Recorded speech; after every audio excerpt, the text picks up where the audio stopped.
السلام علیکم ناظرین، آپ یہ پروگرام دیکھ رہے ہیں طلعت حسین کے ساتھ آج ٹیلی ویژن پر لاہور اسٹوڈیو سے۔ آج سپریم کورٹ کے 9 رکنی بینچ کا فیصلہ سارا دن زیر بحث رہا، تجزیے اس کے اوپر ہوتے رہے۔ صدر جنرل پرویز مشرف کے 2 عہدوں کی پٹیشن کو ڈسمس کر دیا گیا تکنیکی گراؤنڈز کے اوپر۔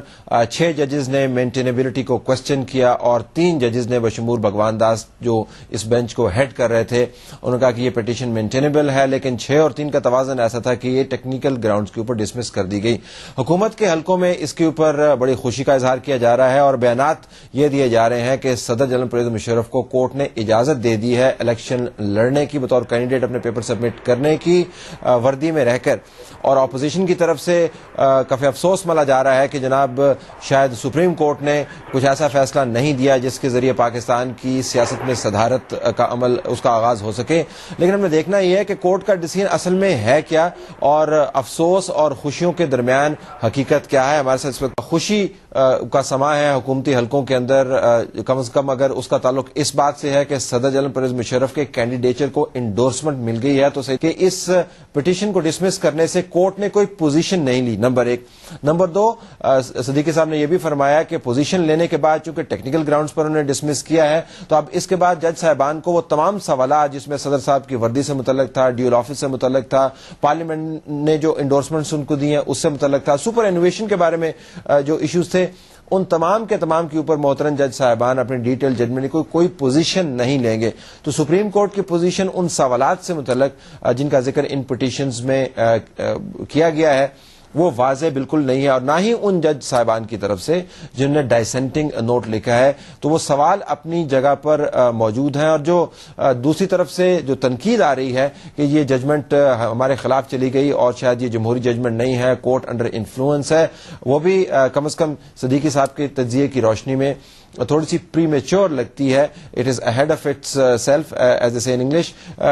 کیونکہ معاملات جو ہیں وہ طے نہیں کیے گئے، آئیدر وے طے نہیں کیے گئے، اور اس وقت معاملہ جو ہے وہ جائے گا چیف الیکشن کمشنر صاحب کے پاس، یعنی کل کے روز جب تمام کینڈیڈیٹس کے پیپر جو ہیں وہ اسکروٹنائز ہوں گے، اس کے بعد الیکشن کمیشن کی طرف سے یہ پوزیشن سامنے آئے گی کہ جنرل پرویز مشرف صاحب کے جو پیپرز ہیں اور اس کے اندر جو ان کا جنرل کا عہدہ لکھا گیا ہے صدارتی کینڈیڈیٹ کی حیثیت سے، کیا وہ ان کو ڈسکوالیفائی کرتا ہے یا نہیں ہے۔ So for a change, this ball is in the court of the election commission. جو کل کا معاملہ ہے، ہمارے ساتھ موجود ہیں وجید الدین احمد صاحب جو فارمر جج ہیں سپریم کورٹ کے اور پی سی او کے تحت اوتھ نہ لینے والے ججز میں سے ایک ہیں، انہوں نے ریزائن بھی کیا، اس کے بعد صدارتی امیدوار کے طور پر یہ سامنے آئے، کل ان کے پیپرز کی بھی اسکروٹنی ہے۔ وجید الدین صاحب بہت شکریہ ہمیں جوائن کرنے کا۔ جی السلام علیکم، کیسے ہیں آپ؟ جی بالکل ٹھیک ٹھاک۔ وجید الدین صاحب آپ اس وقت کراچی میں موجود ہیں؟ جی میں کراچی آیا ہوا ہوں اور میری خواہش تو یہ ہوتی کہ ڈائریکٹلی آپ کے ساتھ بیٹھتا، اسلام آباد میں بات کرتا، لیکن یہ ہے کہ وہ ماشاءاللہ ہمارے دوست کافی ہیں جو کام کر رہے ہیں، وہ سب کر سکتے ہیں وہاں۔ جی بہت شکریہ۔ میں اس وقت لاہور میں آپ سے مخاطب ہوں۔ اچھا، لاہور میں ہیں آپ؟ جی بالکل، میں جاننا آپ سے یہ چاہتا ہوں کہ یہ جو ججمنٹ ہوئی، آپ اس کے تجزیے بھی سن رہے ہوں گے، جج not as a presidential candidate, ویسے یہ جج مینٹینیبلٹی اور ٹیکنیکل گراؤنڈ کے اوپر ناک آؤٹ کرنے سے مراد کیا ہے؟ طلعت صاحب آپ یہ سوچیں کہ یہ مقدمات تقریباً 2 ہفتے چلے ہیں اور وہاں پر دنیا بھر کے میرٹس کے اوپر کوسچن ہوئے اور اس طرح کی آبزرویشنز ہوئیں جس سے کہ ان کے رجحانات بھی ظاہر ہو رہے تھے۔ مینٹینیبلٹی کے اوپر تقریباً کوئی بات وہاں پر کوئی شاذ و نادر ہو گئی ہو تو ہو گئی ہو، کوئی ایڈریس ہی نہیں کیا گیا، اور اس کے بعد 2 ہفتے کی ہیئرنگ کے بعد نان مینٹینیبل کوئی معاملہ ہوتا ہے تو وہ تو 1 گھنٹے میں تھرو آؤٹ کیا جا سکتا ہے، پھینکا جا سکتا ہے، اس کو 1 دن میں پھینکا جا سکتا ہے۔ انہوں نے پبلک منی 2 ہفتے ضائع کی ہے اور اس کے بعد یہ کہتے ہیں کہ مینٹینیبل نہیں ہے، جبکہ ساری یعنی جس کو کہتے ہیں الف سے یہ تک منٹس کے اوپر انہوں نے باتیں کی ہیں اور اس کے بعد میں کہتے ہیں کہ مینٹینیبل نہیں ہے۔ تو یہ بڑا عجیب و غریب سچویشن ہے، کیا کہہ سکتے ہیں۔ یہ فرمائے گا کہ اس کی کوئی آپ کے سامنے کوئی مثال نظر آتی ہے. میں سعید الزمان صدیقی صاحب سے بھی یہ پوچھ رہا تھا سوال, ان کے ذہن میں اس وقت کوئی فی الفور مثال آ نہیں رہی تھی جس میں اتنا سینئر بینچ اتنی اہم پٹیشنز کے اوپر تقریباً 2 ہفتے جس طرح آپ نے فرمایا بات کرے اور ہر زاویے سے بات کرے اور کمٹمنٹس لے اور اس میں پیپرز پریزنٹ کیے جائیں اور اس کے بعد short order says not maintainable and thrown out on technical grounds. کوئی ایسی ایگزامپل آپ کے ذہن میں ہے؟ جی ایگزیکٹلی تو ایسی نہیں ہے, لیکن اس سے ملتی جلتی ایگزامپل وہ مولوی تمیز الدین خان کا کیس ہے جو کہ فیڈرل کورٹ نے 1954 میں ڈیسائیڈ کیا تھا. اس میں انہوں نے جو سندھ چیف کورٹ کا وہ زرعی فیصلہ تھا کہ جس کے ماتحت انہوں نے کانسٹیچوئنٹ اسمبلی کو بحال کیا تھا, اس فیصلے کو فیڈرل کورٹ نے, سپریم کورٹ اس وقت فیڈرل کورٹ کہلاتی تھی, تو فیڈرل کورٹ نے سندھ چیف کورٹ کے فیصلے کو اپسیٹ کیا, میرٹس کے اوپر اپسیٹ نہیں کیا بلکہ صرف اس گراؤنڈ پہ کیا کہ آرٹیکل 223A جو کہ گورنمنٹ آف انڈیا ایکٹ 1935 میں کانسٹیچوئنٹ اسمبلی نے انسرٹ کیا تھا, اس کے اوپر گورنر جنرل کی اسینٹ نہیں تھی, لہذا وہ ویلڈ لا نہیں تھا. تو وہ بھی ایسا ہی تھا جس طریقے سے ٹیکنیکل ناک آؤٹ ہوتا ہے. اب اس کے بعد مزید پرابلمز پیدا ہوئیں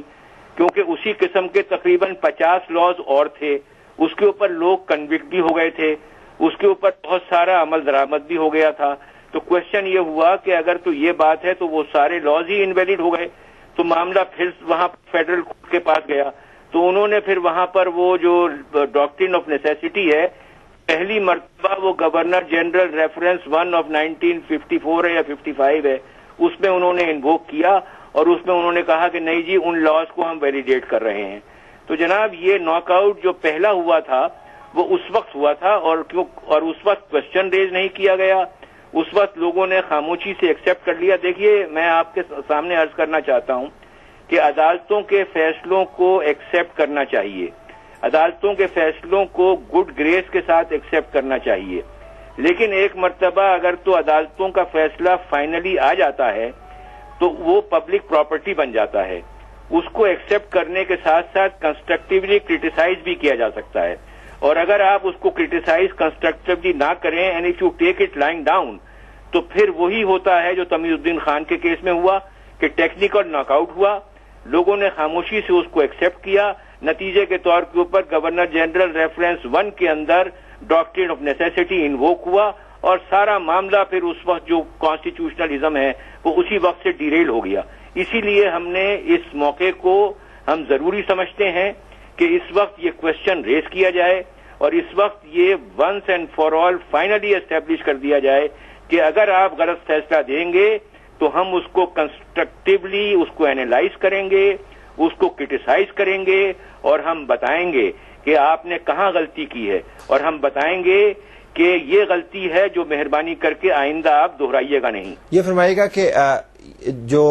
ویسے جج بھی آپ نے بہت سارے ایسے فیصلے کیے ہوں گے جس میں پٹیشنز کو آپ نے ناک آؤٹ کیا ہوگا ٹیکنیکل گراؤنڈز پر. نہیں, الحمدللہ میرے کیریئر میں کوئی بہت ہی کم کوئی کیس ہوگا جو میں نے ٹیکنیکلی کسی معاملے کو ڈسمس کیا. چلیں شاز و نادر کیسز ہوں گے, لیکن بہت سارے کیسز مجھے یاد نہیں ہے کوئی کیس ایسا آپ کی نظر سے گزرے ہوں گے. بالکل گزرے ہیں جو پرفیکٹلی لیگل بھی ہوں گے, گراؤنڈ سالڈ ہوں گی اور سینس بھی بنتا ہوگا کہ یہ ٹیکنیکل گراؤنڈز کے اوپر ناک آؤٹ ہونا چاہیے. جب جج یہ فیصلہ دیتا ہے کہ ٹیکنیکل گراؤنڈز کے اوپر ناک آؤٹ ہونا ہے تو ایک تو لیگل کلازز ہیں جن کو پڑھتا ہے, کنسیڈریشنز کیا ہوتی ہیں جج کے سامنے؟ ذرا میں I want to peep into the mind of a جج وین ہی اور شی ڈکلیئرز کہ جی یہ پٹیشن جو ہے یہ ٹیکنیکل گراؤنڈز کے اوپر ناک آؤٹ کرنی ہے, ان کلازز کے علاوہ جو ظاہراً ان کو کوٹ کرنا ہوتا ہے. اچھا,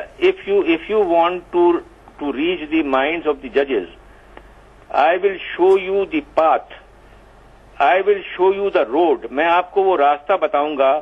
کہ آپ کس طریقے سے ان کے مائنڈز کو پہنچ سکتے ہیں. جی اب آپ دیکھیے, چیف جسٹس افتخار چودھری کا کیس تھا, ان کی ڈسمسل نہیں ہوئی تھی, ان کو صرف سسپینڈ کیا گیا تھا اور ان کو ان کے جو فنکشنز ہیں ان کو پرفارم کرنے سے روکا گیا تھا. معاملہ سپریم جوڈیشل کاؤنسل میں پینڈنگ میں تھا جو ایک ایکسکلوسیو ٹرائبیونل ہے اس قسم کے معاملات کو دیکھنے کے لیے. ایلیگیشن یہ تھی کہ اس میں سے کچھ لوگ ایل موٹیویٹڈ تھے, کچھ لوگ میلافیڈیز انٹرٹین کر رہے تھے.